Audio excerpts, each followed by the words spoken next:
ಮೊನ್ನೆ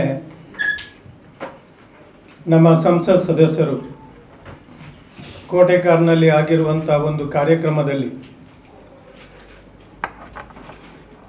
ತಮ್ಮ ಭಾಷಣವನ್ನು ಮಾಡುವಂಥ ಸಮಯದಲ್ಲಿ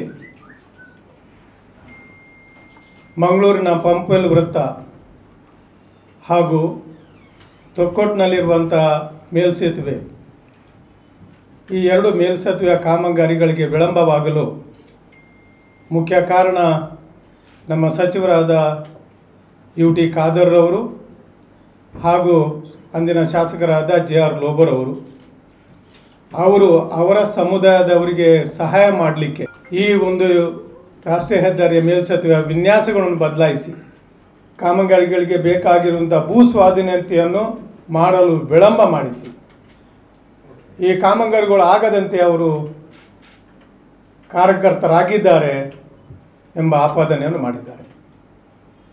ಮತ್ತು ಇದಲ್ಲದೆ ಸನ್ಮಾನ್ಯ ಖಾದರ್ರವರು ಪ್ರತಿಯೊಂದು ಕಡೆಯಲ್ಲೂ ಕೂಡ ಕೇಂದ್ರ ಸರ್ಕಾರದ ಯೋಜನೆಗಳಿಗೆ ಶಂಕುಸ್ಥಾಪನೆಗಳನ್ನು ಮಾಡ್ತಾರೆ, ಉದ್ಘಾಟನೆ ಮಾಡ್ತಾರೆ, ಇತ್ಯಾದಿ ಮಾಡ್ತಾರೆ. ನಮ್ಮ ಮಗುವನ್ನು ಅವರು ಎತ್ತಿ ಆಡಿಸ್ತಾರೆ ಎಂಬ ಆಪಾದನೆ ಮಾಡಿದ್ದಾರೆ. ನಾನು ಕಳೆದ 5 ವರ್ಷಗಳಲ್ಲಿ ಶಾಸಕನಾಗಿದ್ದಂಥ ಸಮಯದಲ್ಲಿ ನಂತೂರದಾಗಲಿ ಪಂಪುರದಾಗಲಿ ಯಾವುದೇ ರಾಷ್ಟ್ರೀಯ ಹೆದ್ದಾರಿಯ ಕಾಮಗಾರಿಗಳ ಬಗ್ಗೆ ಅವರು ಎಷ್ಟು ಸಭೆಗಳನ್ನು ಕರೆದಿದ್ದಾರೆ ಮತ್ತು ಆ ಸಭೆಗಳಿಗೆ ಶಾಸಕರನ್ನಾಗಲಿ ಸಚಿವರನ್ನ ಎಷ್ಟು ಬಾರಿ ಅವರು ಕರೆದಿದ್ದಾರೆ ದಾಖಲೆಗಳಿದ್ದರೆ ಅವರು ಕೊಡಲಿ. ನೀವು ನಿಮಗೆ ಕೆಲಸ ಮಾಡಲಿಕ್ಕೆ ಆಗದಿದ್ದಕ್ಕೆ ರಂಗಮಂಚ ಅಂಕುಡೊಂಕು ಅಂತ ಹೇಳಿ ನಾಟ್ಯ ಗೊತ್ತಿಲ್ಲದವರು ಅಂಕುಡೊಂಕು ಅಂತ ಹೇಳ್ತಾರೆ. ಆ ರೀತಿ ನಿಮ್ಮ ಪರಿಸ್ಥಿತಿ ಆಗಿದೆ ಅಂತ ಹೇಳಲಿಕ್ಕೆ ನಾನು ಇಷ್ಟಪಡ್ತಾ ಇದ್ದೀನಿ.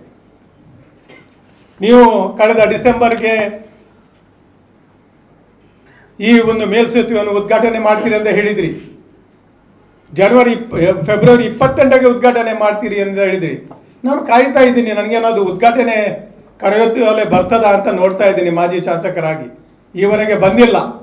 ಅದರ ಮೇಲೆ ಇನ್ನೊಂದು ನೀವು ಹೇಳಿಕೆಯನ್ನು ಕೊಟ್ಟಿದ್ದೀರಿ, ಮಾರ್ಚಿನ ಒಳಗಡೆ ಆಗದಿದ್ದರೆ ಟೋಲ್ ಅದನ್ನು ವಸೂಲಿ ಮಾಡದ ಹಾಗೆ ನಾನು ಪ್ರತಿಭಟನೆಯನ್ನು ಮಾಡ್ತೀನಿ, ಅದು ಮಾಡ್ತೀನಿ ಅಂತ.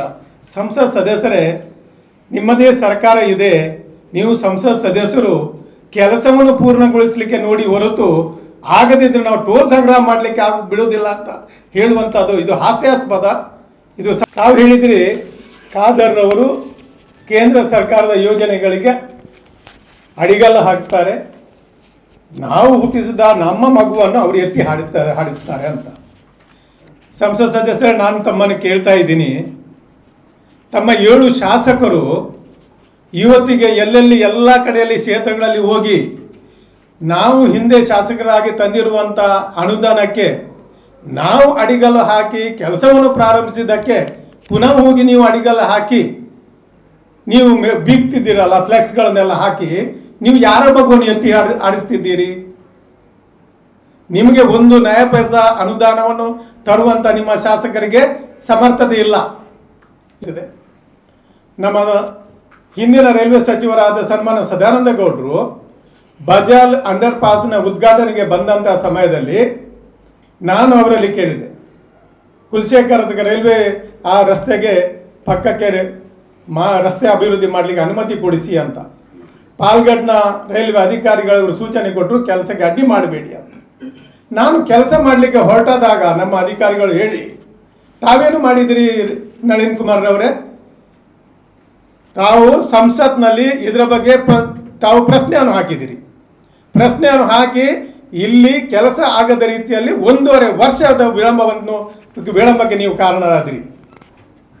ನಂತರ ನಾನು ತಮಗೆ ಗೊತ್ತಿಲ್ಲದೆ ನನ್ನ ಅಫಿಷಿಯಲ್ ಕಾಂಟ್ಯಾಕ್ಟ್ಸ್ಗಳ ಮುಖಾಂತರ ರೈಲ್ವೆ ಬೋರ್ಡಿಗೆ ನಾವು ಸಂಪರ್ಕ ಮಾಡಿ ಅದಕ್ಕೆ ಅನುಮತಿಯನ್ನು ಪಡೆದೆ. ಇಲ್ಲೇ ಹೆಮ್ಮೆಯ ಒಂದು ಬ್ಯಾಂಕ್ ಇತ್ತು, ವಿಜಯ ಬ್ಯಾಂಕ್, ಅದನ್ನಾದರೂ ರಕ್ಷಣೆ ಮಾಡಿದಿರಾ? ಅದನ್ನು ಕೂಡ ನೀವು ಬೇರೆಯವರ ಜೊತೆ ವಿಲೀನ ಆಗಲಿ ಬಿಟ್ಟು. ಮತ್ತು ಏನು ನೀವು ನಮ್ಮ ಜಿಲ್ಲೆಗೆ ನೀವು ಮಾಡಿದ್ದೀರಿ?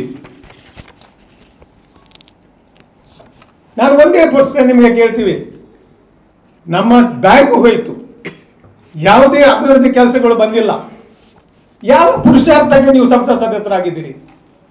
ಮಂಗಳೂರಿನಲ್ಲಿ. ಯಾವ ದೃಷ್ಟಿಯಿಂದ ನೀವು ನಂಬರ್ 1 ಸಂಸತ್ ಸದಸ್ಯರು?